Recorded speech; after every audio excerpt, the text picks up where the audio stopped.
Example number 6 of chapter some applications of trigonometry. ध्यान से समझना, थोड़ा सा कॉम्प्लिकेट है क्वेश्चन लेकिन इजी है.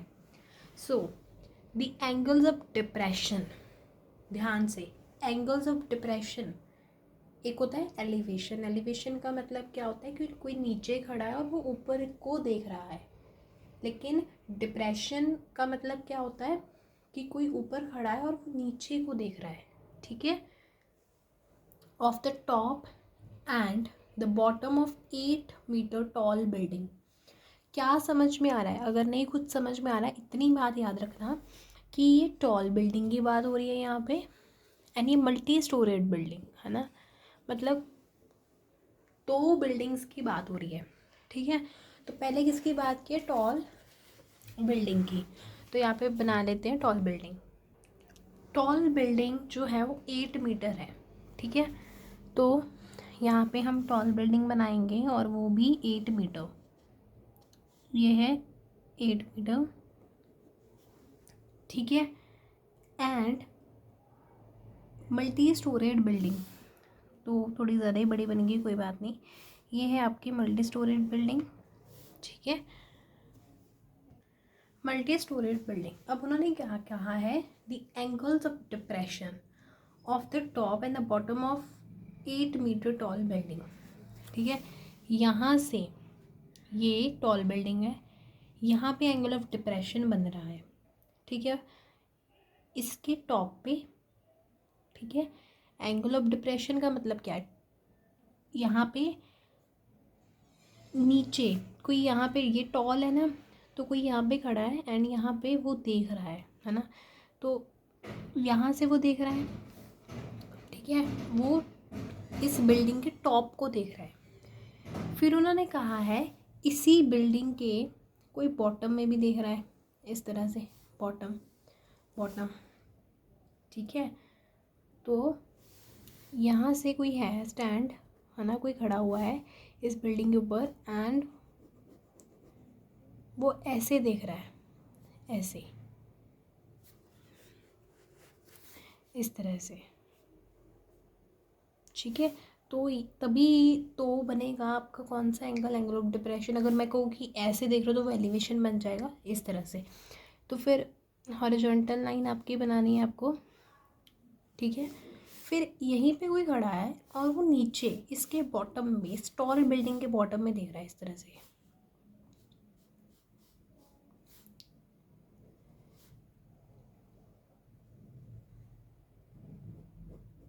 ठीक है.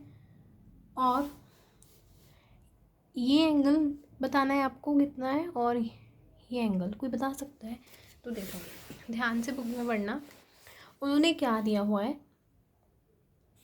30 डिग्री एंड 45 डिग्री रिस्पेक्टिवली. पहले टॉप की बात आ रही है, तो फिर 30, बॉटम के बाद 45. तो जो टॉप है, टॉप वाला तो ये है, तो यहाँ पे भी हॉरिजॉन्टल लाइन एंड ये वाला एंगल, ये कितना है? 30 डिग्री. ये दिस एंगल. ठीक है. ये कितना है आपका? 30 डिग्री. यानी ये जो मैंने रेड पेन से बनाया है ये आपका 45 डिग्री है. और इस बिल्डिंग का चलो ग्राउंड लेवल बना दिया आपने. ठीक है. अब नेमिंग करते हैं. लेट्स सपोज कि मैंने इसको ए नाम दिया, बी दिया, सी दिया, ई दिया, एफ. है ना.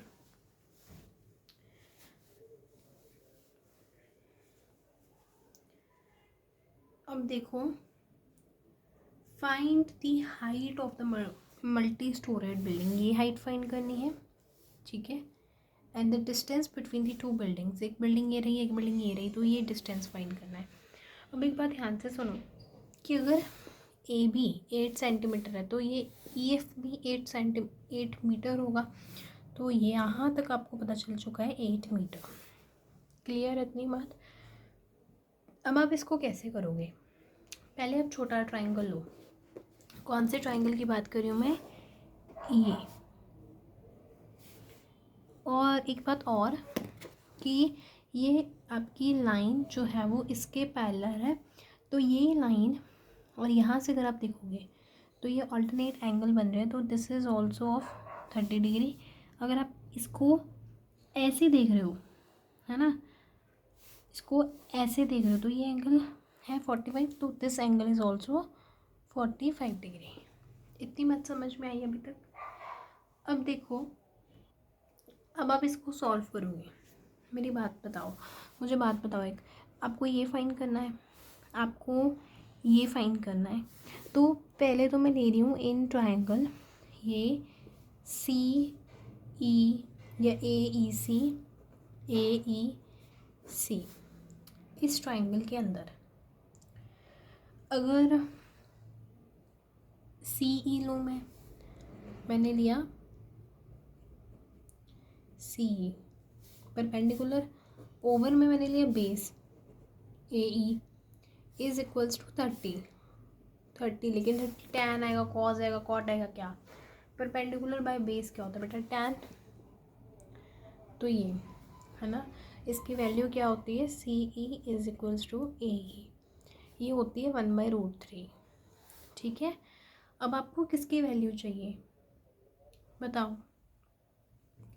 आप यहाँ से AE भी निकाल सकते हो, आप यहाँ से CE भी निकाल सकते हो। अभी ऐसे ही छोड़ दो, मैं आपको सॉल्व कराऊंगी। ठीक है, अब हम दूसरा ट्रायंगल देख रहे हैं, ये जो बड़ा वाला दिस ट्रायंगल जो कि है CFB, परपेंडिकुलर इसका क्या हो जाएगा? CF, और ये BF, ये 45 है, तो tan 45 1 होता है। तो आपने यहाँ से प्रूफ किया कि जो CF है ये उधर जाएगा, BF के इक्वल है। इतनी बात क्लियर हुई? अब देखो, इसको इधर लेके जाओ, ये √3 CE is equals to AE हो जाएगा।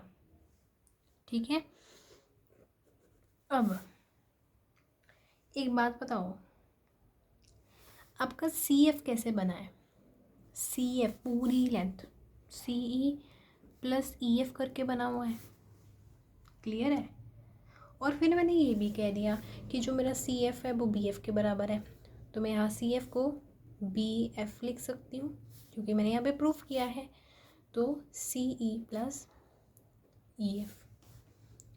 ठीक है बेटा, और एक बात आपको ये भी पता होनी चाहिए कि ये हॉरिजॉन्टल लाइन है तो ये बेस के बराबर होती है ना, ये दोनों लाइंस पैरेलल है।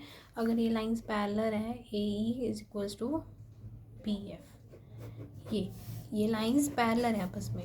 If these lines are parallel तो ऑफ कोर्स ये इक्वल भी है, तो AE is equals to BF।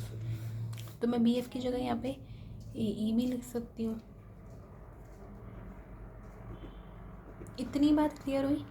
अब मैंने यहाँ पे AE की वैल्यू भी निकाल ली है ना, तो यहाँ पे AE की वैल्यू पुट कर देते हैं। इनको ना इक्वेशंस को नाम दे दो, जैसे फर्स्ट इक्वेशन, सेकेंड, ये थर्ड, है ना।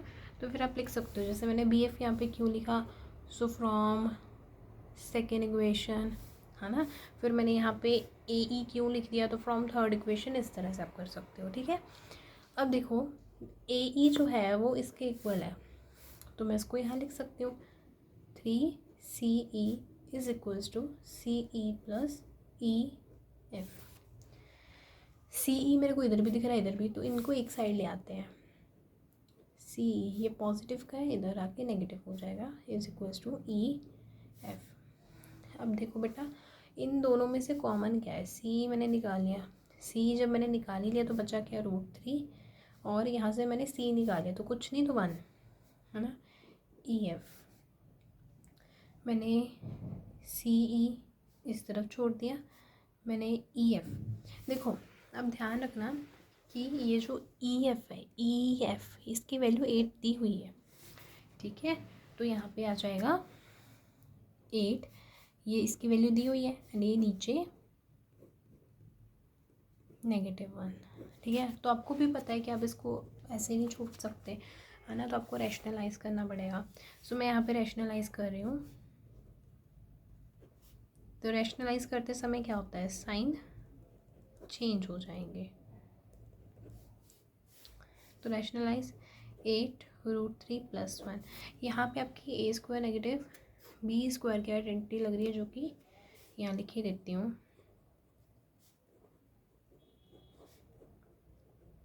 है ना।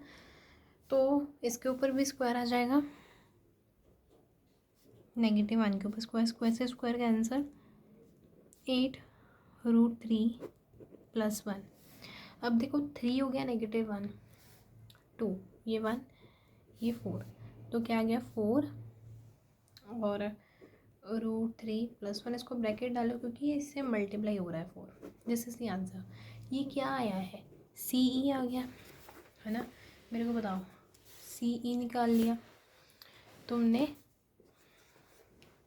CE भी निकाल लिया, EF भी निकाल लिया। अगर आप इन दोनों को प्लस करोगे तो आपको CF नहीं मिल जाएगा।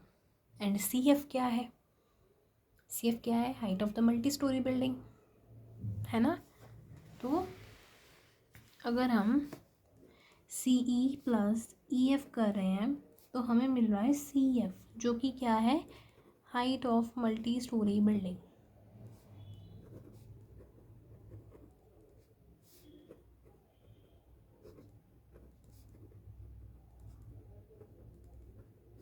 है ना। तो CF क्या निकाला, 4√3+1 और ये 8 ऑलरेडी गिवन था, = CF। इसको सॉल्व करोगे तो ये 4√3 + 4 + 8, है ना, = CF। अब ये दोनों प्लस हो जाएंगे तो क्या बन जाएगा, 12। ये है CF के इक्वल। अब कॉमन निकल रहा है इस वाले टर्म में से, इस वाले टर्म में से फिर 4 निकल रहा है, ये √3 4 के टेबल पे, ये 12 3 के ऊपर, = CF। यही तो निकालना था ना, और मैंने आपको पहले ही बता दिया था CF BF के इक्वल है। अगर CF 4√3+3 है तो BF भी तो इतना ही हो। कैसे पता चला भाई, फ्रॉम इक्वेशन 2, जो अपने इक्वेशन 2 ली है।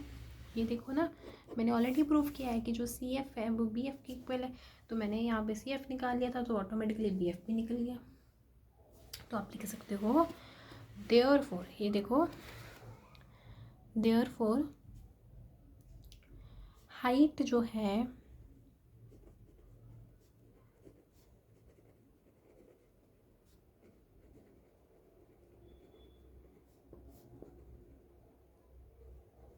बिल्डिंग, वो कितनी आ चुकी है, आई थिंक आपको विजिबल हो, 3 मीटर्स में, है ना। यस, मीटर्स में, तो मीटर। एंड जो डिस्टेंस है बिटवीन 2 बिल्डिंग्स, वो भी कितना आ गया, सेम, है ना। अगर आप इसको फर्दर कैलकुलेट करना चाह रहे हो तो इसकी वैल्यू पुट करके, जो कि √3 की वैल्यू होती है 1.73, तो आप कर सकते हो। अब हम एग्जाम्पल नंबर 7 डिस्कस करेंगे, ठीक है। तो यहाँ पे ना मैं डायग्राम बना के समझाती हूँ, क्योंकि ना इस चैप्टर के ना डायग्राम कभी कभी नहीं आते हैं, तो आपको डायग्राम बनाने आने चाहिए। देखो, इमेजिन करो, इमेजिन क्या करना, आपने देखा होगा ब्रिज जो है वो रिवर के ऊपर बनता है ना। तो लेट्स सपोज कि ये हमारा ब्रिज है और ये हमारी रिवर है, ठीक है। From a point on a bridge, ये ब्रिज है, ब्रिज के ऊपर एक कोई पॉइंट है, ठीक है। वहाँ पे जो एंगल ऑफ डिप्रेशन, देखो बैंक ऑफ अपोजिट साइड्स, पता है क्या होता है कि जो रिवर के, ये रिवर की जो एंड वाली साइड्स होती हैं, इस पॉइंट से कोई पर्सन नीचे को देख रहा है तो यहाँ पे एंगल ऑफ डिप्रेशन बन रहा है, इस पॉइंट से कोई पर्सन नीचे को देख रहा है तो एंगल ऑफ डिप्रेशन बन रहा है, ठीक है। एंड वो 30 डिग्री और 45 डिग्री रिस्पेक्टिवली दिया हुआ है, ठीक है। एंड ये जो हाइट है ये 3 मीटर।